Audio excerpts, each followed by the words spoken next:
Go ahead, Ryan. Okay, so today's goal is to finish chapter 14. We have been studying the concepts of equilibrium, and we have a little bit of content left.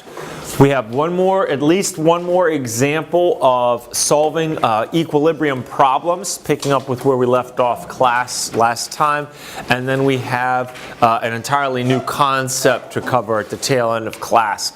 I will also briefly discuss the exam, which is coming up next week, and that'll be the next time you see me will be for the exam. All right, and I have a review sheet, review content ready for you to get you ready for that as well. Right? But if you remember last class, we were looking at these examples of problems related to equilibrium, and they fall into two categories. All right, that's our first divisor, is that we can either find an equilibrium constant, find a KEQ. It could be KC or KP, doesn't matter.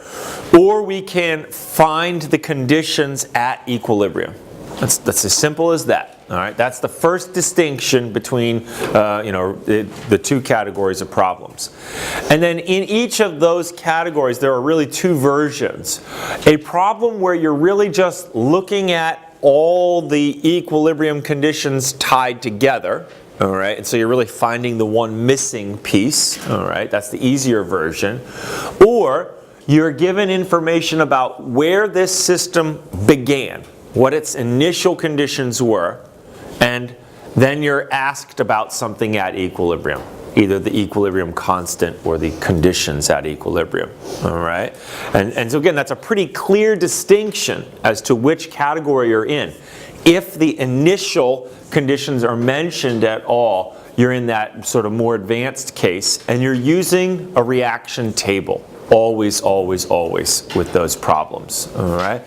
So I'm trying to systematically help you figure out how to get started and how to approach all the possible problems that you could be faced with. And those two questions really are what you want to ask yourself. Am I looking for K, or am I looking for a condition?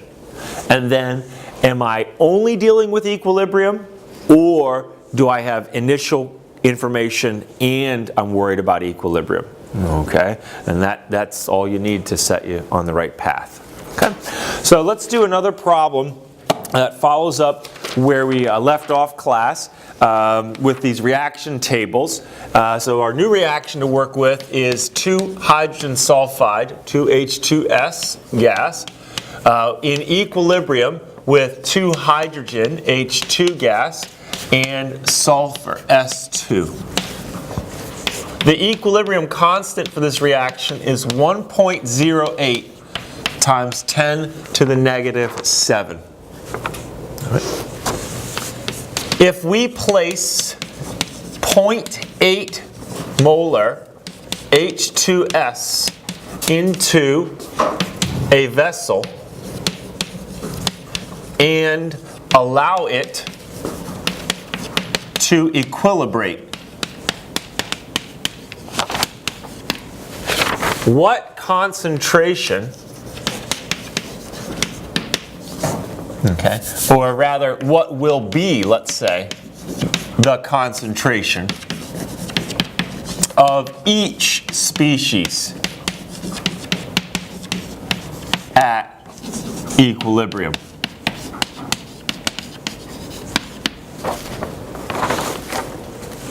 So this is a category 2, sort of the more advanced version of the problem. How do I get that?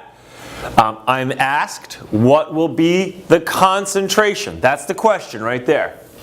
So that's a condition, right? I'm not asked about the equilibrium constant. And I'm told we place, right? That sounds like the beginning. We started with this amount of stuff, and now we're asked about this equilibrium condition. So you see how I'm applying those two principles that I just spent a minute outlining. Okay. Anytime we find ourselves in that boat, we want to set up an equilibrium table. So I'm going to rewrite my reaction here. And my equilibrium table consists of these 3 rows of information. Initial concentration, the change in the concentration and the equilibrium concentration of each of our chemicals that are present. All right? Our first row comes from the numbers provided in the problem. So we're told 0.8 molar for H2S. Neither H2 or S2 is mentioned, so the only way this problem is fair, literally, is if they are 0. Okay? We have to have a number for them, so they have to be 0, since no number is provided. Okay? Now, in some of the problems last class, we were given a little bit more information that told us something about one of our chemicals at equilibrium, and that let us fill in the rest of the table. All right? But we're not given any other quantities for, what's happening here in equilibrium. All right? So this is going to be a case where we need to conceptually introduce a variable to represent some of the reactant, reacting over to the product side. Okay? We don't know how much yet, and that's what we're really trying to find. So we're going to use a variable, an x, to stand for that amount. And instead of putting x here, I'm actually going to put 2x, because I want to match the coefficient ratios. If I put x, that would be okay. I could put plus x for hydrogen, but then I would have to put plus 1/2 x for sulfur, and I'm not interested in the fractions. So it's just a lot easier when you're using a variable to automatically have them, in terms of x, match the coefficients in the reaction here. All right? So we should be all set for now. Again, our opposite sides have to have opposite signs. Okay? And I thought a little bit more about the question that we had last class about how do we know this has to be negative? Actually, there's this beautiful thing that would happen here. Even if we guessed wrong and put plus here and minus here, we weren't paying attention to the idea that these numbers have to get bigger. The math, when we solved it out, like the quadratic formula or something, would give us a negative answer as the reasonable answer. The negative of that negative would prove that this side is positive and has increased. So you can even make that mistake. As long as you do your algebra all correctly, it will catch it for you, which is a really nice feature of these reaction tables. Okay? But it is a little bit less confusing if you think about that ahead of time. All right, so now we just work down. If I follow again what we did the other day, this was really our first step, by the way, introducing this variable. That led to us determining the other values in that row. And then our third stage, right, was to come down each of these columns. So this will be 0.8 minus 2x. This will be 2x, and this will be x. The fourth stage in our problems the other day, when we used the reaction table, was to substitute our equilibrium values into our equilibrium constant expression. So that would be the hydrogen concentration squared times the sulfur concentration divided by the square of the hydrogen sulfide concentration. Okay? So if I put my numbers in now, I have 1.08 times 10 to the minus 7. Okay? Are we still recording there? Just checking, just making sure. All right, so I'm going to check on that a few times here. And this expression is going to get a little bit messier than the one we had last class, unfortunately. All right? So we would put in 2x for hydrogen, and then that needs squared, times x for sulfur, divided by 0.8 minus 2x, and that needs to be squared for the hydrogen sulfide. Okay. Now last example, we ended up with a quadratic equation, an x squared. This is going to be an x cubed in the numerator, I could tell right away, because I'll square this piece first, 4x squared, then multiply it by another x. Then our denominator is going to be 0.64 minus 3.2x plus 4x squared.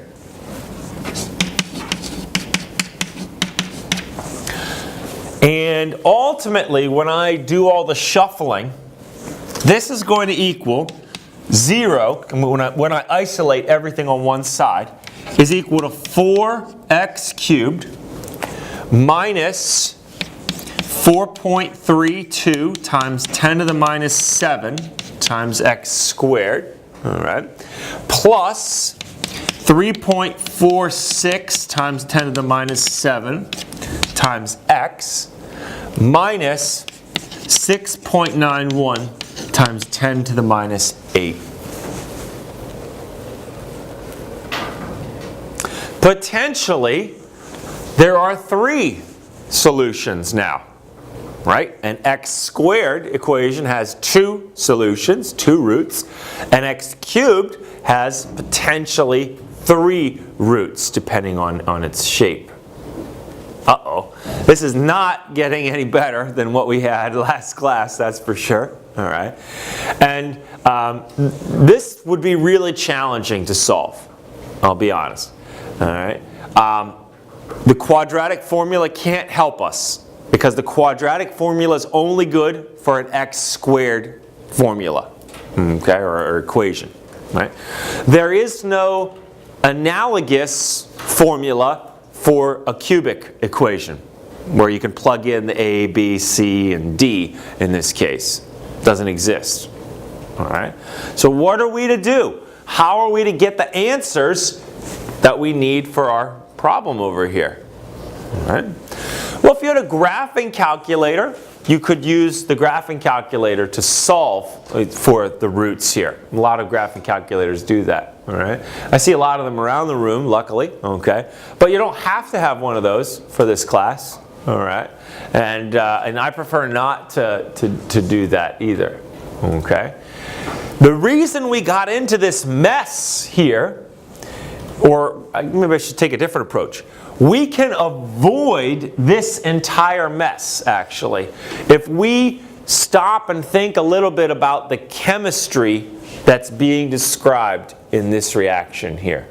All right, and this is something we want to learn. This is really a quintessential lesson that we want to learn to move forward with all equilibrium problems. Okay, so before we do any of this math moving forward, okay, so before we set up our reaction table,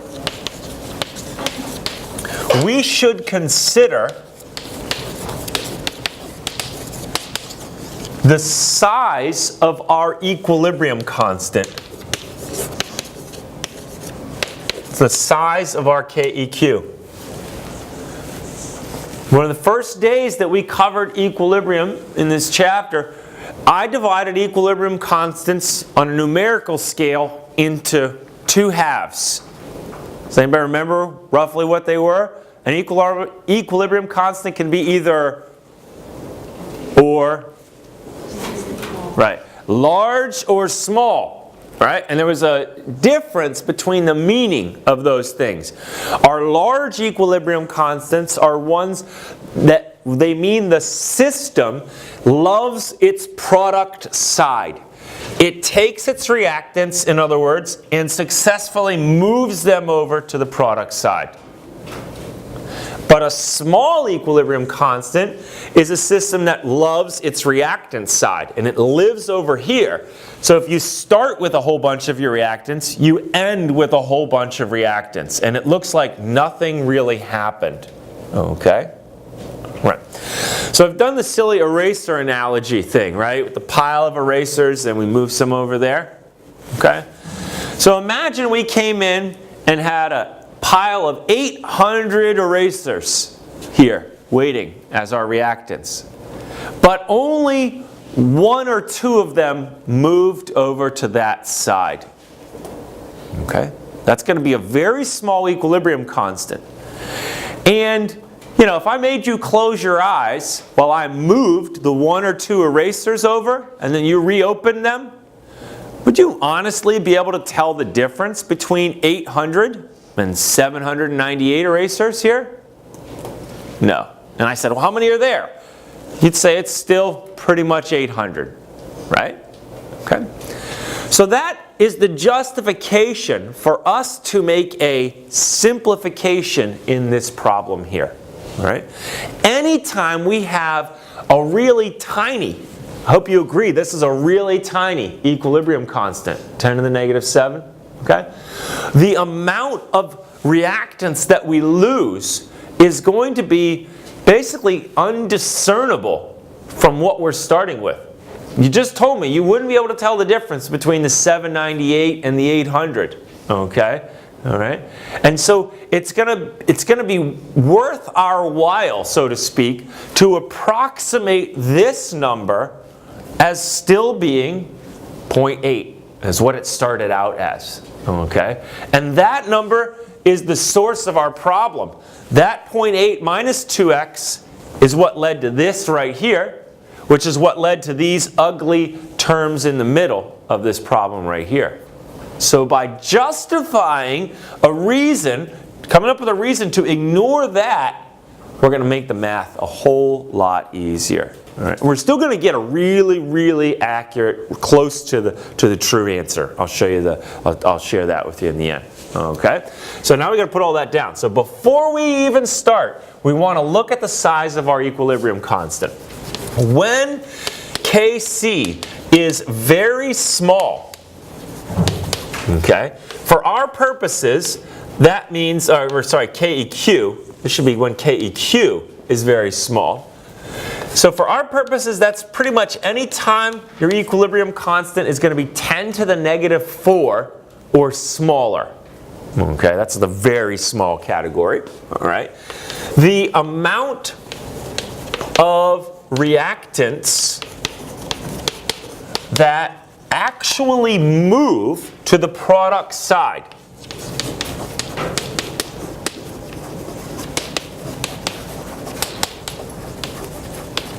will be so small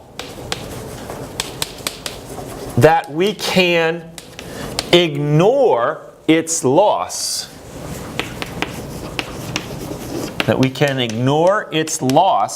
Relative to the initial amount of reactants.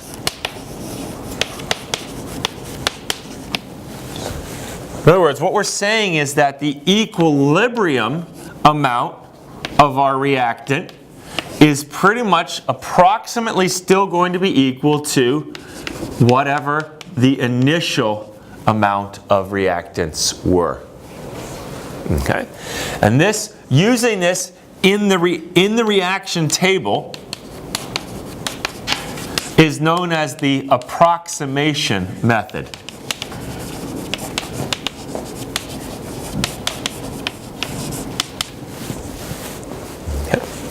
Now I get the magic of just erasing the work that I did here. You might want to rewrite the entire table again. Okay. So we would set up our reaction table again, but this time the thing that's going to be different is in the bottom row, I'm going to say that this is approximately still just 0.8. Instead of the 0.8 minus 2x. Now another important piece of this idea here, this approximation idea, I cannot ignore the 2x and the x on the right side. Okay? Yeah, we might not notice our pile of erasers going from 800 to 798. But would the student over here notice their pile going from 0 to 2? Yeah, okay. Relative to nothing, even the tiniest amount is going to be noticeable. Okay? And so that's again the distinction. It's all about relative. When you're comparing these extremely tiny changes to a big starting amount here, that's where you can ignore them. But compared to 0, no, you've got to keep that number there. Okay? So these numbers now would go into our equilibrium table, or our equilibrium constant expression. 2x would get squared times x. That's the same as what it was before, but now our denominator is just 0.8 squared. So we still get a 4x cubed in the numerator divided by a 0.64 now in the denominator. All those middle terms are gone. This just becomes 4x cubed equals 6.91 times 10 to the minus 8. So we divide by 4. X cubed is 1.728 times 10 to the minus 8. And then we take the square root. X is 0.00259 molar. Okay. A lot easier to solve, I think. All right. Okay. Now you'll still have the be able to take cube roots. Okay. You might have higher order powers, x to the fourth. That all is going to depend on the coefficients of your reaction. Okay. But you should never. I erased it already. I never need you to solve that ugly equation that I had. If you write one of those, you're being stubborn in trying to solve it, okay? I've got a different way for you to solve. If you get to something that looks like that, you've missed something that I've taught you, in other words. So you never have to solve one of those ugly equations. Quadratic, yeah, you could do the quadratic like we did in the last example. Okay? But you'll never need to solve out a cube with the middle terms or a fourth or anything like that. Now we're not quite done. The problem didn't just say find x. It said, well, what's the concentration of each species? So stage 5 now, after substituting stage 4 and solving, is to bring that value back into our table now. So sulfur will be 0.00259 molar. Hydrogen will be 2 times that, so 0.00518 molar. And I know I've written that H2S is approximately 0.8, but I'm going to actually go ahead and now be honest and figure out what it really is. Okay? I'm not going to say, oh, the pile looks like it's 800 still. I'm going to actually count it out. And so when I subtract the 2x, I will get 0.795 molar. Okay? Now this method is not without some error, right? Because we did make an approximation to simplify the math. Right? The real value of x, if I had solved the cubic equation we had up earlier, would have been 0.00257. So it's really, really close, okay? And the smaller the k is, the closer the numbers become, actually, with the approximation method. All right? So for my time, boy, that was really worth it. Okay, especially when we think about significant figures. All right, yeah, these two are a touch different, but this guy over here still would have been 795. All right, regardless of how different the last position was there. Question? You said the smaller k was, the more accurate. Yeah, the smaller the k becomes, the closer this merges to becoming the real value, even when you use the approximation method there. Okay? All right. So again, the key is to start every problem now by looking for the equilibrium constant, if it's one of these category 2b problems at least. All right? And if it's a small equilibrium constant, you want to know that right up front so that you avoid the messy potential math that we have there. And so it's another distinction as you set up your work that I want you to look for. All right? So I've got a sheet here that has some additional examples of this, because this is a pretty challenging concept the first time we come through it here. But I didn't want to just keep doing it over and over in class. So I've written out a few examples for you.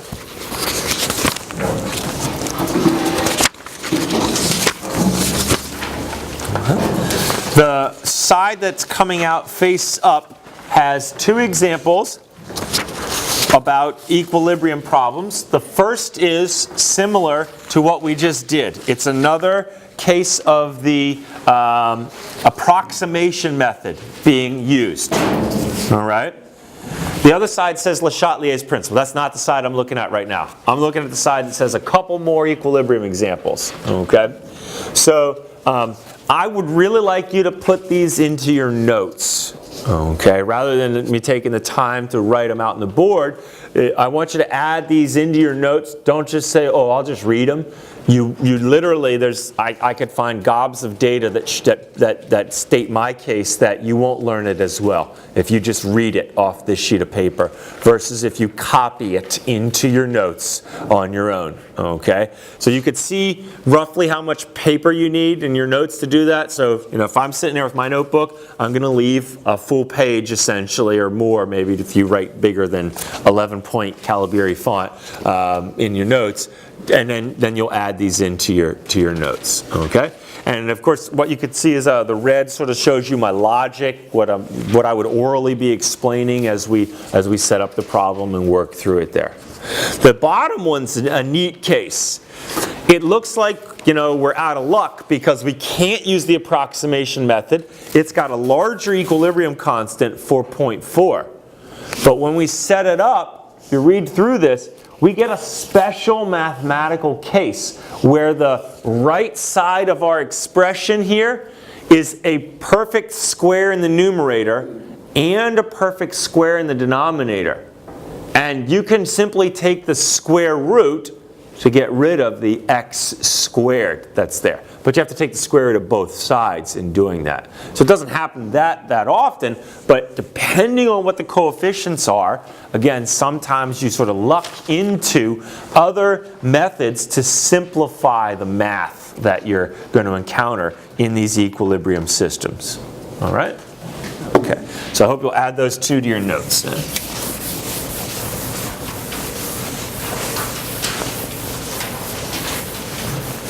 All right, that leaves us with one topic left in this chapter.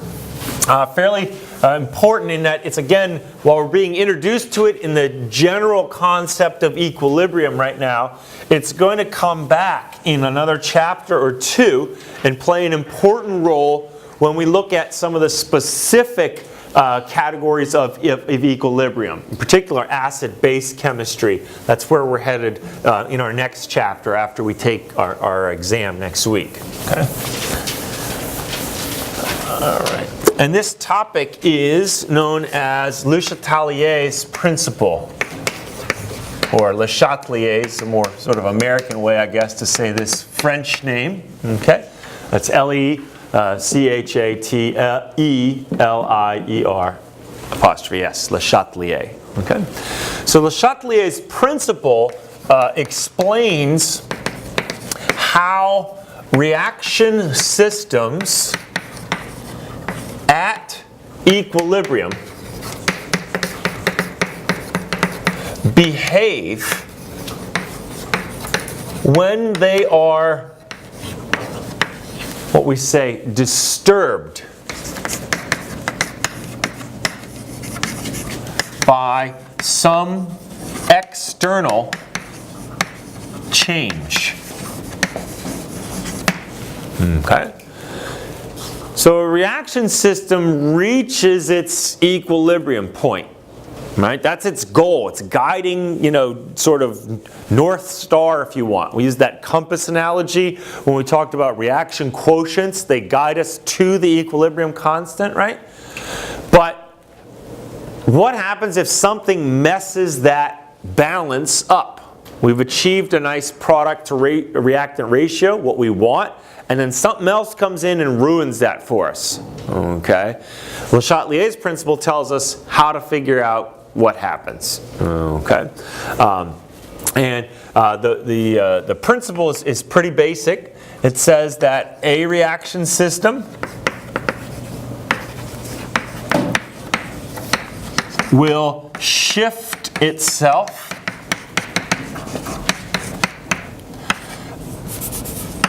in order to